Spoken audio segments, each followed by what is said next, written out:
Long Island's battery energy storage future. Overcoming federal wind energy challenges. Brace yourself. The future of Long Island's clean energy could hinge on a high-stakes gamble happening right now. While federal support for offshore wind power seems to be fading fast, a surprising number of giant battery storage projects, over 30, in fact, are still awaiting their fate on state review lists. The promise of these batteries? To keep the lights on and put New York on track for a cleaner, greener tomorrow. But here's where it gets controversial. Most of these projects still hover in uncertainty, facing hurdles ranging from local resistance and funding dilemmas to unpredictable federal policies. Curious why so many batteries are still in play while wind power runs into political storms? It's in part thanks to the Trump administration's recently passed Big, Beautiful Bill. A piece of legislation that, perhaps unexpectedly, opened the door for battery storage developers by extending the timeline for earning lucrative federal tax credits all the way to 2033. That gives companies wiggle room to move forward, even as incentives for wind energy appear to shrink. The original sunset for these credits would have happened much sooner, which could have left many projects dead on arrival. And this is the part most people miss. These batteries aren't just nice to have for New York. They're central to the state's bold push to retire fossil fuel plants and integrate renewables like wind power. If it survives current political headwinds, New York has set an ambitious target, 6,000 megawatts of battery storage by 2030. But will that vision become reality? According to Newsday's investigation, even though Washington is tapping the brakes on offshore wind, around 36 battery storage proposals across Nassau and Suffolk counties remain under consideration by New York's grid operator.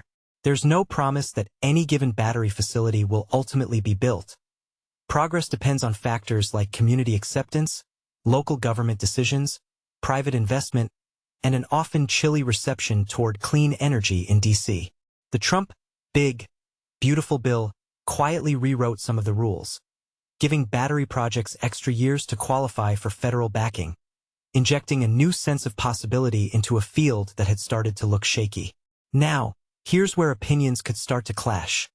The Trump administration's decision to pause new offshore wind leases and permits has left major elements of New York's clean energy strategy in limbo. Just this week, the state's top utility regulator, the Public Service Commission, PSC, scrapped an ongoing evaluation for new power lines that would have served up to 8,000 megawatts of offshore wind. Why? Because, according to the PSC, Washington's moves have made New York's wind goals, such as 9,000 megawatts by 2035, impossible to reach in the near term. Some will argue this is a devastating setback. Others contend it's a much-needed pause for reassessment. Interestingly, state officials indicated that certain key energy initiatives, such as a transmission project from Long Island to Westchester known as Propel New York Energy, won't be affected. They explain that Propel New York responds to reliability concerns on Long Island, not just future offshore wind ambitions. What about the state's attitude moving forward? The New York State Energy Research and Development Authority sees the PSC's pause not as a defeat, but as a moment to move forward more prudently, especially if and when federal wind policy eventually shifts. So, while offshore wind plans wobble, the battery boom is only accelerating. Speaking of the battery gold rush, the New York Independent System Operator, NYISO, currently shows a packed queue of more than 36 major battery storage facilities vying for access to the Long Island Power Authority grid. These entries span the length of both Nassau and Suffolk counties and could potentially come online within the next 3 to 5 years, though plenty of factors could still delay or derail them. NYSO's job? As a neutral umpire, it evaluates each proposal, aiming to ensure that any new battery system can integrate into the grid smoothly, without causing technical disruption or passing unfair costs onto everyday electricity consumers. For example, National Grid has 3 significant battery projects on the table, including a 50-megawatt site near its Glenwood Landing facility, which was close to the now-canceled Oyster Shore project that faced intense local opposition. One vocal resident, Doug Gentler, fought the Oyster Shore plan, calling lithium-ion batteries a dangerous technology, an opinion sure to spark debate in communities weighing the risks and benefits of these mega batteries. National Grid already operates small-scale batteries in East Hampton and Montauk, both just 5 megawatts. But its new proposals, also including sites at Wading River and Southampton, could be operations of a much bigger scale. For now, the company says these projects are still in exploration, stressing they're carefully watching market conditions and continuing to coordinate with state agencies before moving forward. The New York Power Authority, NYPA, is also eyeing Long Island for clean energy upgrades, signaling plans for at least 2 battery projects. One at the Brentwood plant, 49.1 megawatts, and a larger, 170 megawatt system at the Flynn site in Holtsville. NYPA spokeswoman Susan Craig says these moves are designed to help the authority transition from fossil fuels to renewables, but she's quick to add that they're making certain reliability isn't compromised as they negotiate details.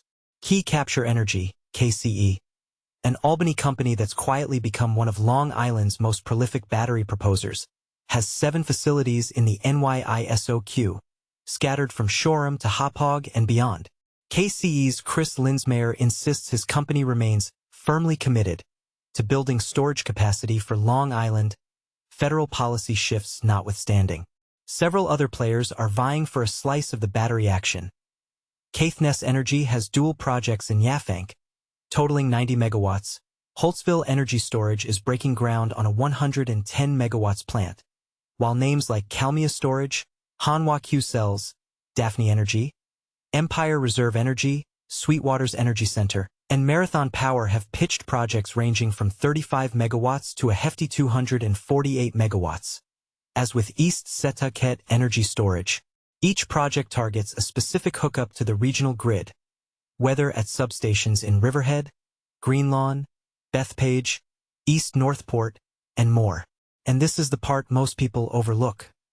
Battery storage doesn't just help back up wind and solar farms. In places like Long Island, they also address grid stability, local reliability issues, and help reduce reliance on dirty fossil fuel peaker plants. But with so many moving parts, local politics, NIMBY, not in my backyard, sentiments, technical questions, safety challenges, and evolving federal priorities, no wonder the future remains so hotly contested. So here's the million-dollar question. Should Long Island place its clean energy bets on sprawling battery storage? Or are the risks, from safety to neighborhood disputes, too great? Do you believe the Trump administration's energy policy pivot will help diversify New York's offshore wind transmission plan halted? What it means for the future? A shocking blow has been dealt to the future of renewable energy in the United States, as New York has been forced to put its ambitious offshore wind transmission plan on hold due to the uncertainty surrounding federal permitting. But what does this mean for the future of our planet? And is this a major setback for the fight against climate change? The New York State Public Service Commission made the difficult decision to terminate its offshore wind transmission planning process, citing the need to protect state ratepayers from premature infrastructure costs. This decision effectively halts the public policy transmission need process, which aimed to deliver up to 8 gigawatts of offshore wind power into New York City by 2033. But here's where it gets interesting. The Commission's decision was not made due to a lack of commitment to offshore wind, but rather due to the recent federal actions halting new offshore wind leasing and permitting. In other words, the federal government's indecision has created an environment of uncertainty, making it impossible for the project to move forward. As Commission Chair Rory M. Christian so aptly put it, given the uncertainty coming out of Washington, we must act to protect consumers. However, this is by no means the end of the road for New York's offshore wind ambitions. The Commission has made it clear that existing projects, such as South Fork Wind, Empire Wind, and Sunrise Wind, will continue to move forward, unaffected by the recent decision. In fact, experts are warning that the U.S. will soon face a shortfall in power supplies due to escalating demand from AI, cryptocurrency, and other digital economy drivers. This makes the development of offshore wind power more crucial than ever.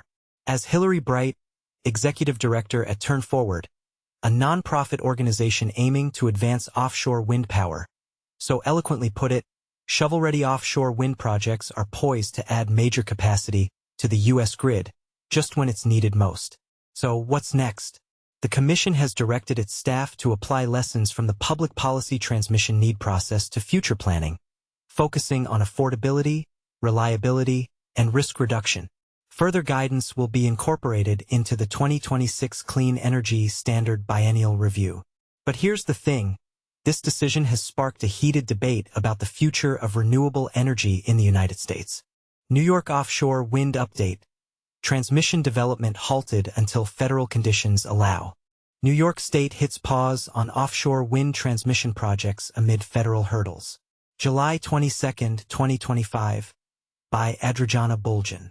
In a surprising move, the New York State Public Service Commission, PSC, has opted to strategically terminate the Public Policy Transmission Need, PPTN, process for offshore wind transmission infrastructure. This decision stems from the federal government's abrupt halt on new offshore wind permitting. The PSC asserts that this cancellation is a protective measure for New York State ratepayers, shielding them from incurring premature costs. On July 17, the New York PSC announced it was adjusting the timeline for offshore wind transmission development. The goal? To prevent New York State ratepayers from shouldering the financial burden of early infrastructure expenses while maintaining the flexibility to act swiftly once federal conditions become favorable. Back in June 2023, the PSC declared a public policy transmission need to facilitate the integration of between 4.77 gigawatts and 8 gigawatts of offshore wind power into New York City. Fast forward to April 2024, the New York Independent System Operator, NYISO, initiated a solicitation for the NYC PPTN transmission projects.